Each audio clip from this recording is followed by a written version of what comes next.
On this week's episode, we talk about Argyle. And other pop culture news from the week.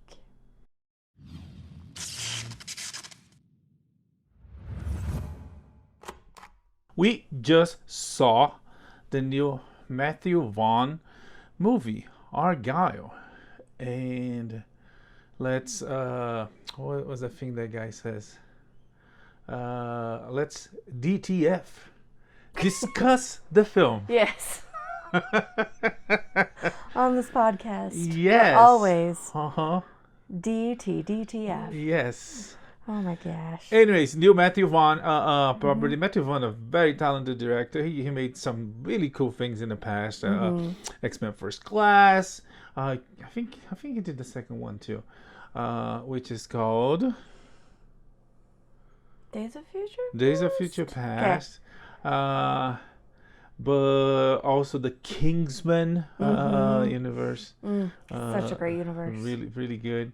And among all the really cool, really good things. This one is a spy. Or is it? Spy action movie, which he himself claims it's an ode to 80s action movies. You know, like Die Hard or Lethal Weapon. And this one has the spirit of it. Because it has action, has great characters, it has heart, and it's fun, it's funny. So he delivers. But yeah, what do you want to say about Argyle? Well, obviously we don't want to spoil anything. The cast is it's loaded, it's packed. Sam Rockwell, Bryce Dallas Howard, Dua Lipa, Henry Cavill, Bryce Dallas Howard, and Sam Rockwell. She's top of the bill. Yes. She is top of the bill. She is top of the bill. And yeah, just a small correction, because if anything, you have a lot of movies out there when they push a woman to lead, but they don't do it properly. They don't do it well. In this one, they do it spectacularly. It's true. We also have Ariana DeBose and Catherine O'Hara, Bryan Cranston. Did you mention Argyle, Henry Cavill? Yes, Henry Cavill. John Cena. Catherine O'Hara. Yep. Samuel L. Jackson. Okay, we're starting to repeat now. Oh, are you? Oh, sorry. Yeah. Bryan Cranston. Yes, he's also in it. Sofia Boutella. Really? Oh yeah. Yeah. Among other talented people. So completely stacked cast, and they have like just a really great story to go with it. I feel like it almost defies genres. There's moments where I feel like, oh, okay, like it starts out like this is a very familiar movie. It reminded me of. As a matter of fact, we just saw a very similar movie at the beginning of the week, which we're gonna talk after. Yes, yeah. So there were a lot of moments where like, oh, okay, I've seen this before, but they take you to a place where like, nope. At one point, I thought, oh, I figured out all the twists, but they're good, so it's fine. Yeah, No. it's twists in the top of twists, and wait for the credits because there's an extra twist. There truly is. Okay, awesome cast. There are moments where it just gets so absurd, but they do it so well that it becomes very entertaining. So it's just a whole emotional journey from like, yes, fun spy movie to like, oh, goofy spy movie. Wow, these are some really intense emotions. What the heck is even happening now? What a great action film! But every moment they execute it so well. And he's right, Bryce Dallas Howard really leads. It's just great. It's super fun. She's great Valentine's Day movie. Yeah, that's right. She's delightful on, and so was Sam Rockwell. Which we knew they would be. It's so good. The movie is like there's some very good, well played music. There's moments that like very very very nicely some known tunes, and some there was a couple that I couldn't recognize, but they are fun too. Yeah, I mean, not spoiling anything. I would just say go see it. It's fun. It is fun. You got the great cast. You've got gadgets. You've got exotic locations, fun costumes, twists on twists on twists. It's wonderful. Yeah, most expensive, one of the most expensive Apple TV Plus movies ever made. But money well spent, and you should go see it. What else can we say? It's. I think we nailed it. If you like the trailer a little bit, you might enjoy the movie Yes. even more. Yes. If you didn't quite like the trailer, you might still like the movie. It's true. There's a lot in the movie that wasn't in the trailer. Yeah. If you're not into spy flicks, this probably isn't the one for you. Yeah. If you're not open to some goofiness and some entertainment. Yeah, no, Matthew Vaughn delivers again, and as he did with Kingsman, he made one, and then there was another one. Did he do Kick-Ass too? I'm thinking of right. That sounds right, but I'm often wrong. I think I might be thinking of the comic book, because I think what's the book? Kingsman is from the same author than Kick-Ass. Oh. Yeah. But he did Kick-Ass. Okay. Both Kick-Asses, and Kick-Asses are really, really good too. So, the style, the drill. He brings talented people together and entertain you for 2 hours, I guess. And I honestly wasn't paying attention. I was just enjoying the ride. I'm curious It was about a good ride. the PG-13. Yeah. You see, it's a clean, fun movie for more ages. I wouldn't say all ages, but for more ages than restricted rated R. Yeah. I think most of that PG-13 rating is an F-bomb. There's language, yeah. There's language. Yeah. But it's Yeah, there's not a lot of gore. I mean, there's plenty of violence, but it's not like explicit gore everywhere. Yeah. Or anything. So there you go. Fun movie. Yeah. Action for kids of most ages. Yeah. And fun and entertaining. Keeping it clean and creatively. Yeah, I really liked it. Yeah, it was fun. Go check it out. We saw another movie this week that was very similar, although perhaps not quite as well executed. Yeah. It's called Roleplay. Roleplay with Kailey, Cuoco, and David Oyewolo. Right? Oyewolo. I'll be honest, I have practiced his name and I still struggle with it. Oyewolo, I want to say. There's just some syllables in there that do not want to go together on an English tongue, like on an Anglophone tongue. Oyewolo, yeah. Oyewolo. Oyewolo. Anyways, I'll have to say we're really trying because names are important. When we talk about that one's tricky. Very talented guy. Very talented. He won an Oscar, right? I don't know. Bill Nye is also in this one. For Selma. Didn't he win for Selma? Oh, he was nominated for 2 Emmys, that's it? Huh. Yeah. I feel like he deserves maybe more than that. Wow. Oh, a BAFTA. He was, BAFTA. Of course, he was in Rebels. Playing a white guy, ironically. Anyway, the point is, he's very good. Yeah. He's in this movie. This is another one that Kailey Cuoco not just stars in, but she produced as well, I think. Okay. And she's coming from 2 seasons of, what's it called? Flight Attendant. The Flight Attendant. This could almost be the same character. But not. I mean, it would if it was the same character. I mean, if it was written the same, or it would be more entertaining. Because first, she's a beautiful actress that became famous for, I guess she started getting famous for being beautiful, on a comedy show, and then her character got developed, and then she had a comic time of being more than only the beautiful, the cute neighbor. Yeah, and Big Bang Theory was a phenomenon that lasted a decade. Yeah. And she did that very well. She moved on from that, and she did like Voice. She did Harley Quinn, which she still does. She's very good at. Which again, comedy. And then she did the Flight Attendant, which is comedy with a little bit of drama. It's very dark. Yeah, and a little bit of thriller elements. It's like who done it or who wants to do her, meaning kill her, and why and all that. So, which was a very good formula. First season was really good. Second season was less good, but it wasn't But bad. still well worth watching. Yeah. But then she comes to this movie, and we did see another show with her. Oh, it also was comedy and dark.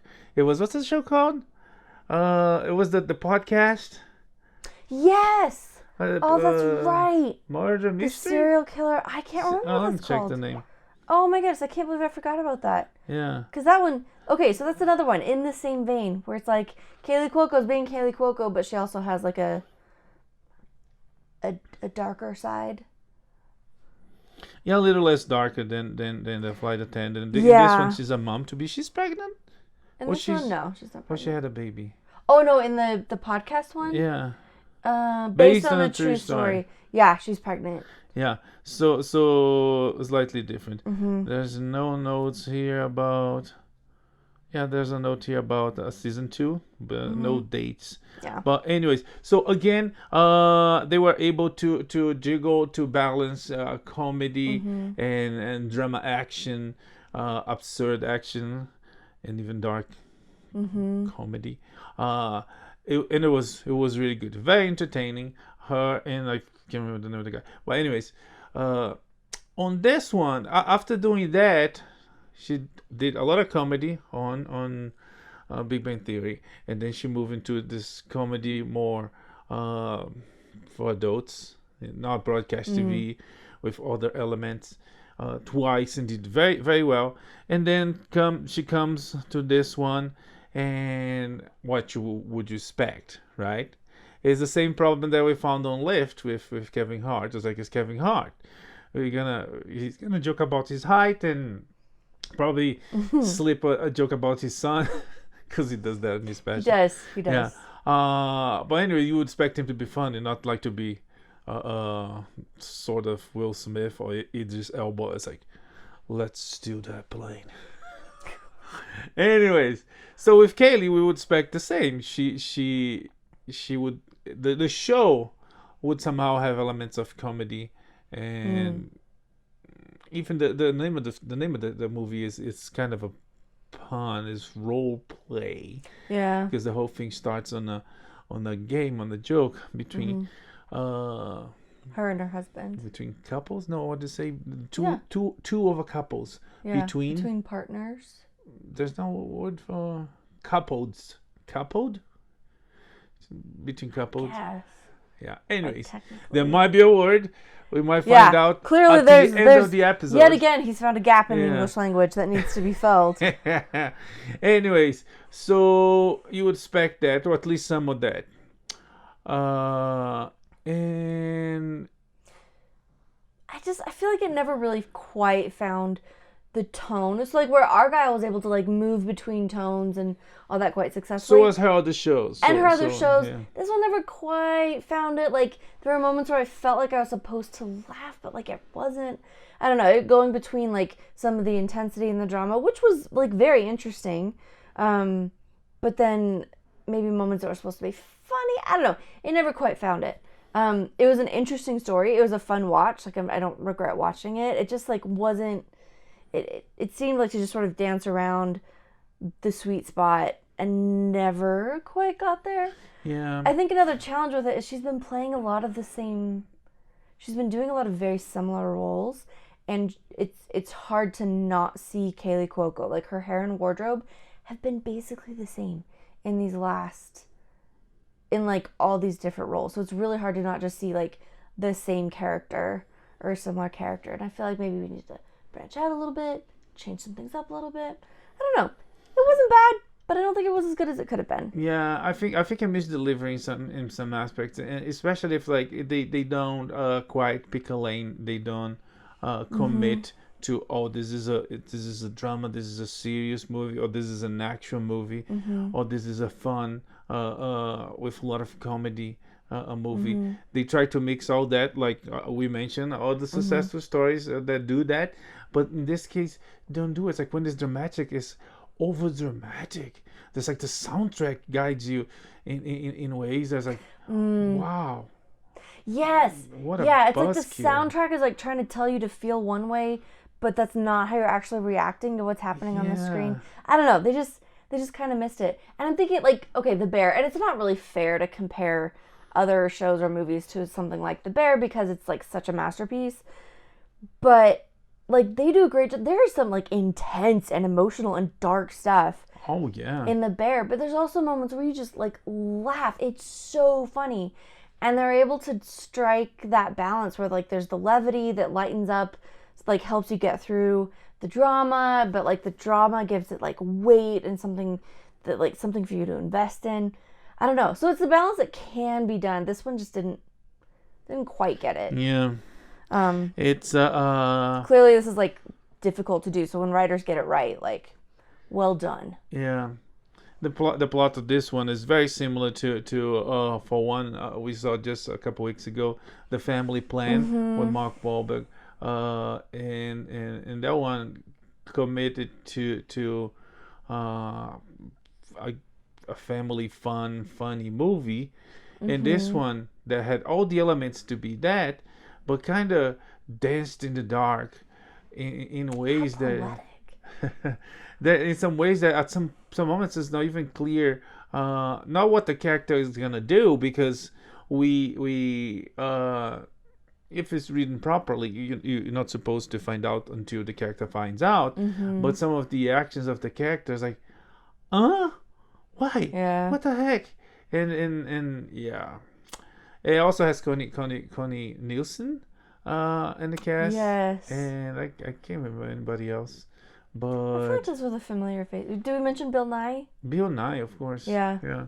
But altogether, it has a good start, and then kind of lose itself. I will say I really enjoyed the final scene. That was a moment where I was like, okay, yeah, no, this feels very real and accurate. Yeah. So like there were good moments. I guess they're saying like overall it was fine. Totally worth watching if you're a fan of either one of these actors. Yeah. If you enjoy the genre, like it's not a waste of time. That's a problem. Yeah, fair enough. Anyway. But Role Play with Kailey Cuoco and David Oyewolo is available on Amazon Prime. Amazon Prime that decided that they're not rich enough and decided that they're gonna charge more if you don't want to see commercials. And if you're willing to see commercials, I guess the price remains the same. But it's like the economy is such in a terrible state that everybody is trying to, it's for their own good and for the good of their employees, and try to stay in business and provide a good product, or a decent or even a mediocre product, either way. So everybody's trying to find solutions, and the solution that Amazon found was ads. Yeah. In the case of this movie, if anything, we saw an ad at the beginning of the movie, and that was it. So that's acceptable. That's not terrible. A lot of movies really shouldn't be broken up with. Yeah. With ads. If anything, we don't know about the other, because this is an Amazon original. So we don't know about movies that are not that case, or even shows that. Yeah, if anything, the shows have a break, a black for commercials. So a 3 second commercial would be so nice, 3 seconds. That's it. Yeah. So, hey, did you buy popcorn today? Just like an image. Yeah. Don't forget tomorrow, and then cut it back.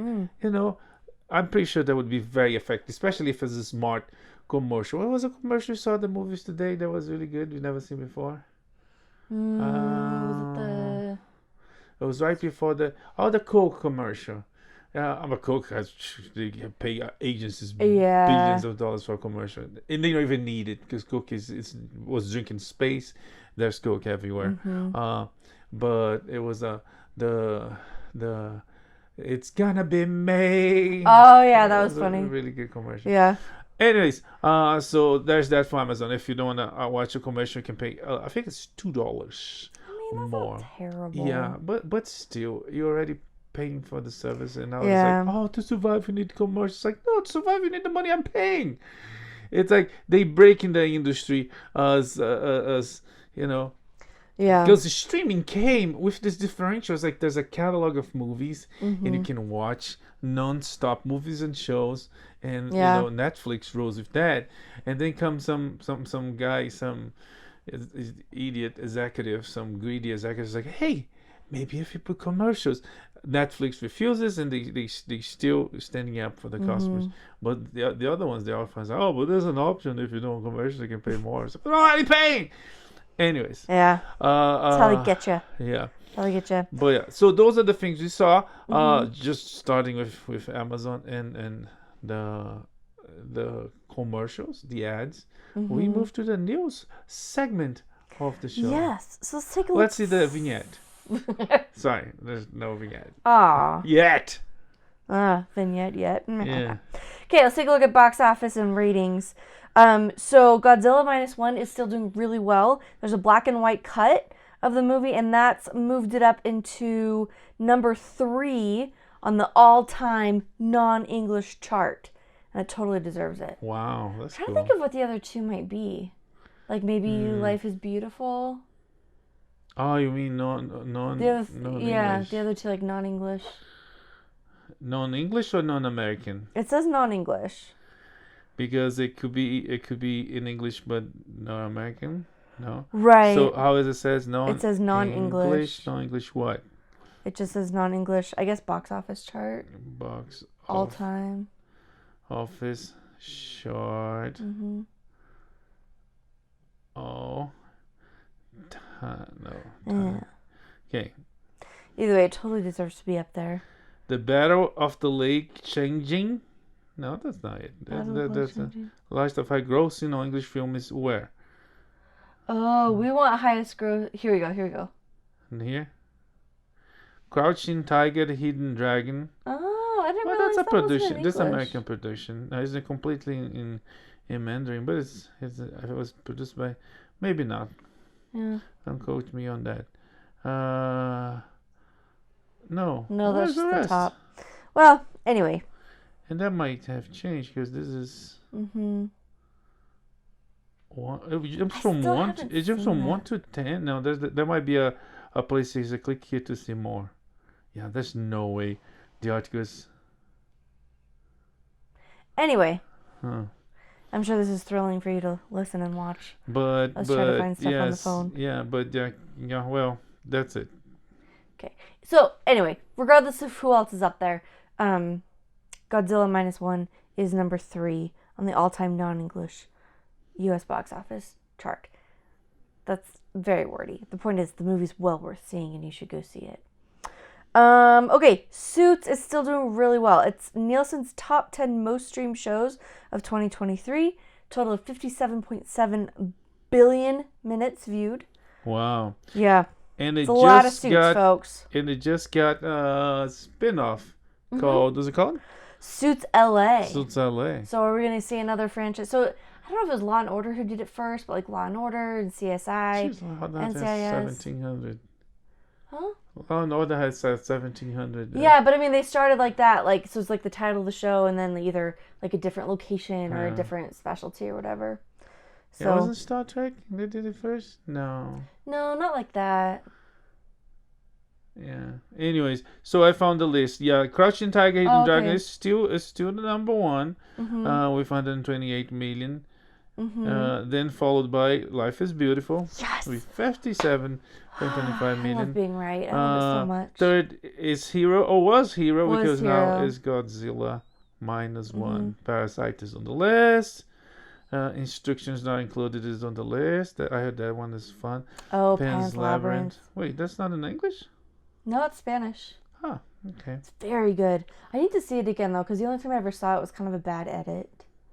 What do you mean? Like an TV? attempt to like clean it up, yeah, to like Oh. de-rated R it, or like make it more like PG-13, but it was not well executed. Is that even possible? Not really, not effectively. Okay. So that's why I want to see it again. Anyway, okay, so that's what's going on over there. Colin from Accounts season 2 is going to be coming to Paramount Plus in the US. Duh! Come on, if there's a season 2, because it's Australian TV and they making it, and there was really a question that they should bring to Paramount. Come on. I mean, not a question that they should. It's just a question of will they? And I'm really glad that they are. Yeah, it's I don't know. delightful. I mean, if people enjoy the show like we did, the show, it might have good numbers enough to justify. Yeah. Anyways, fun show. My daughters and I have been on a pretty intense Bluey kick, and so this is just a lot of Australian media coming into our home. It's delightful, but I'm starting to notice there's some like actors and actresses that overlapping. Yeah. On both, yeah, it's kind of fun. Actors from Bluey or Colin from Accounts? Yeah, so the lead guy on Colin from Accounts, I can't remember his name. I think he voices one of Bandit's brothers. Oh, that's cool. Yeah, so it's not like a big role, like Sure. it's not in every episode or anything, but yeah. That's funny. There's some other familiar voices, people who've popped up in like American TV. Like what was that show with Craig Robinson? Where they're like in Florida and the Everglades. Killing it. The girl voices a recurring character as well. Oh wow, she was on a YTT show. She was the wife of the gay That's pirate. That's right. What was his name? Steve Bonnet? Bonnet, yes. Yeah. Anyway, that's good stuff. Okay, speaking of Paramount, they're having a bit of a moment. Byron Allen made a pretty big offer. Yeah. 14 billion. That's right. He really wants it. Billion with a B. Yeah. So we'll see what happens. Mm-hmm.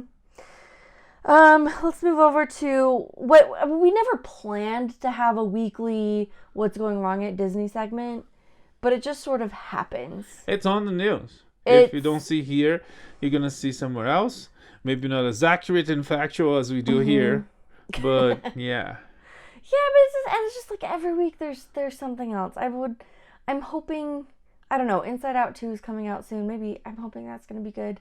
It'd be nice to say something like I don't know. Positive Inside about Out 2 is risky because the first one was so good, you should leave it alone. Yeah. There's like very rare moments that worked. Toy Story was an exception. It was not a rule. Right. They did the first one. It was awesome. The second one was great. And third one was perfect finale for a great trilogy. Mm-hmm. And they decided to make more.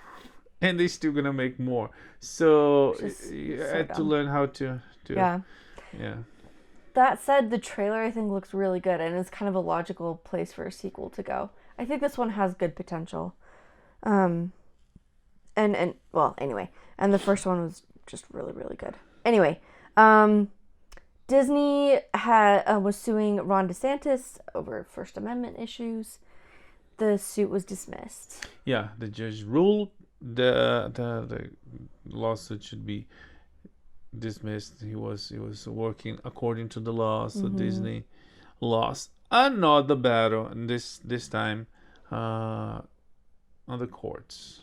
Yep. Okay. There are rumors about someone to replace Jonathan Majors as Kang. Yeah, another J. This one, John David Washington. I hope he passes on that. Yeah. I don't know. I think Why? he's a good actor. He's a good. I think the whole Kang storyline, the whole Kang thing is kind of staged.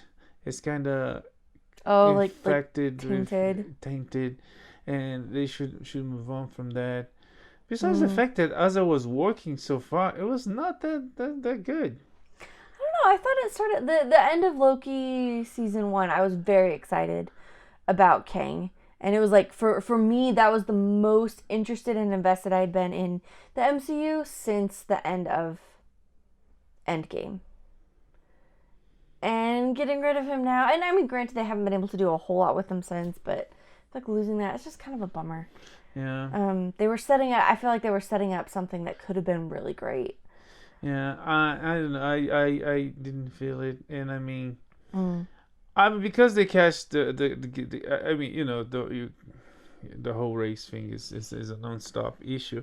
And so because they cast a black guy and that's interesting among pseudo fans of the Marvel universe. And I say pseudo fans is like people that watch the movies and they think they know everything about. It is important to distinguish the Marvel Cinematic Universe from Yeah. comics. They are quite And people distinct. say it's like if they would cast in the next movie, they would cast Kang white, people would like riot. But in reality, Kang is not black in the books. But and again, because they did that, they couldn't recast him as white, which I think they could invest in a very good villain that is a serious actor. And I mean, I even made some AI experiments this week using AI. I created Kang. Bryan Cranston as Kang. That's cool. I'll show you later. Oh, okay. And I think, but again, because of this, people would say, "Oh, Marvel's being racist," which is not the case. As a matter of fact, but again, if they want to follow that and go for a black guy, John David Washington is an excellent actor. He really is. I don't know. I think he played sort of a not a bad guy, but kind of a rude, more intense guy on Ballers. But besides that, everything else he does is like on the hero side, right? And I don't know if he would move from his style genre or from his mode like to a villain now. Maybe he could invest in a hero side and stays like that. Yeah. He could be a great Green Lantern. I don't know if James Gunn's gonna do that, but James Gunn does some crappy decisions. Either way. Yeah. All right, so we'll see what happens there. But in the meantime, Thunderbolts has lost another cast member. Yeah, Thunderbolts lost. I can't remember his name. John Quinn. I have to check his name. Okay, but now they lost Edebiri. So yeah, it's a big. Has won an Emmy, so it's kind of significant. Loss. Steve Young. So Steve Young, from Beef, from The Walking Dead, which was like right out of the gate was the decision that fans and people that knows the books was like, what the heck?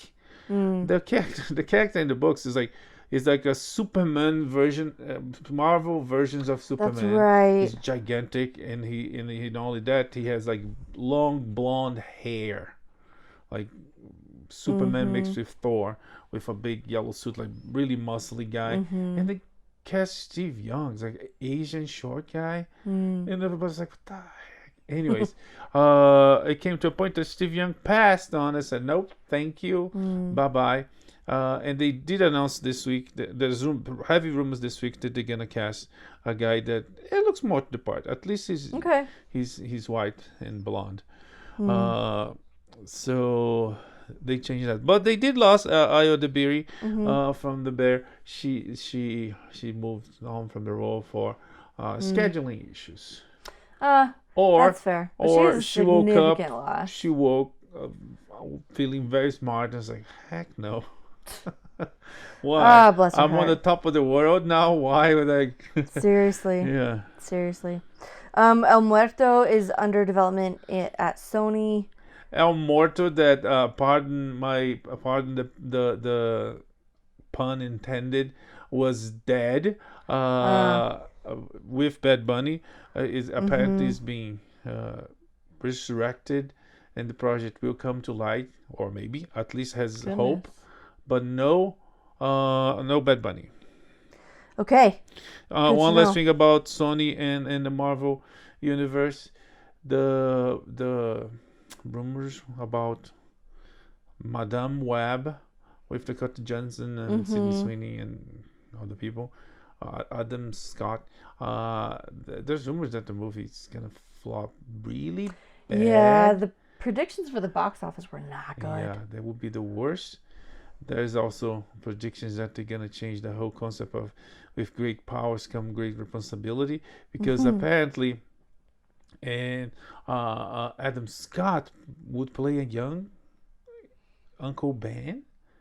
Okay. Yeah, and he would Interesting. either get that from a Chinese fortune cookie, which is like really just gonna be like as lame as that. But again, they did that like Samuel Jackson, Nick Fury lost his eye for a cat alien, whatever. Or she would tell him, which is like very on when I say is on Brand? on brand for the whole woke Disney productions, that like who defines the Spider-Man was this woman that was not even a thing. Yeah. So retcon the whole thing to give an importance to a character that you could give importance to the character by other means. You could. By her own story. But no. Oh, there's a fun idea. They did that to Captain Marvel, right? She was the first Avenger.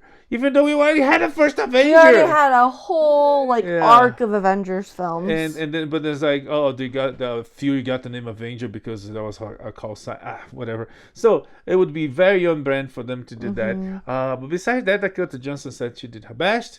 But the movie, she's not so sure about the movie. And there's even rumors that it was said that the movie felt like it was written by an AI. Yeah. So, that's pretty rough. Yeah. That's pretty rough. So clearly we're not super excited about that. A couple things that do look more interesting. Tim Burton is talking about remaking Attack of the 50-Foot Woman. Yeah. With Gillian Flynn, the writer of Gone Girl, among other things. Yes. Will the 50-Foot Woman be a dark but misunderstood being who just needs to be loved by somebody else who's dark and misunderstood? I feel like the odds are good. I hope on the days we live, I hope the 50-foot woman will be a woman. That would be like, oh yeah, right out of the gate of victory. With but her. Yeah, Well, but it's Burton. He done weirder things before. Yeah, but usually that's not quite his brand of weird. Yeah, exactly. And maybe the weird now is to go normal. Yeah. Yeah. I don't know. We'll see. James Wan is working on the Call of Cthulhu. Yeah, Lovecraft, one of the most famous pieces. And one does good work, so we'll see. Yeah. Another James who maybe does less great work, James Gunn. That's not fair. He's done some really great stuff, but he's not doing so great at DC. He did finally cast his Supergirl. And guess what? You heard here last week, he picked a weird-looking one. He picked Millie Alcock, who is a lovely actress, did great in House of the Dragon. Yes. Big fan. But I was really rooting for Meg Donnelly. Me too. For this particular role. Yeah, and apparently they will follow a storyline where Supergirl is on a path for revenge. Oh boy. So yeah, we'll see how's that gonna be. All right, so dark Supergirl. Yeah. Super surprising. Well, here's that sentence. Oh, anything else on that?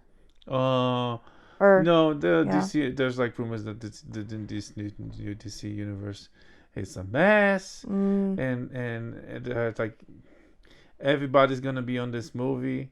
So, is that really a Superman movie? Anyways, that's a very good question. All right, here's a sentence I never ever thought in a million years I would say. Ben Shapiro, yes, that's right, that Ben Shapiro of the Daily Wire is topping the rap charts. #1 on the billboards and other charts. The heck for is happening? rap. Yeah. Yeah. With the, what's it called?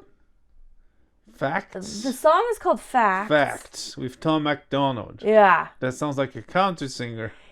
He does, but he doesn't look like one. Yes. He's a white guy, but he's got like braids. Oh, this is so racist. Got a grill. Just because he's white, he can be a country singer? No, because he's white. Most country singers are white. Oh, yeah. I'm just describing the man.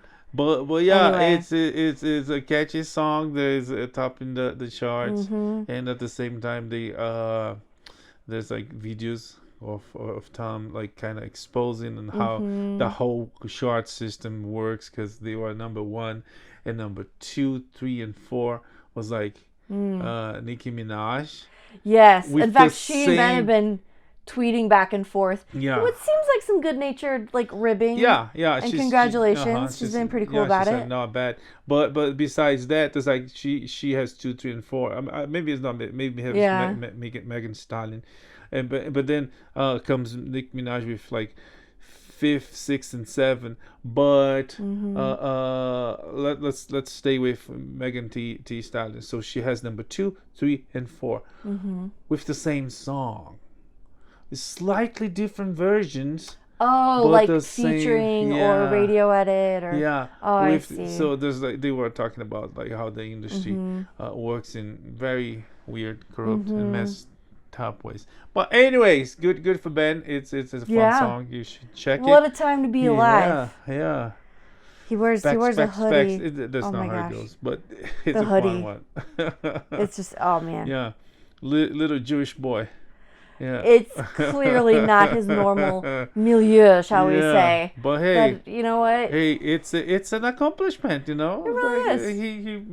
He Vini Vici and Yes, Vini Vici. Vici. Anyways, what else? That's it. That's it. Yeah. So that's it for this week. We saw some cool things. We're gonna see some more cool things. This week we started the magnificently made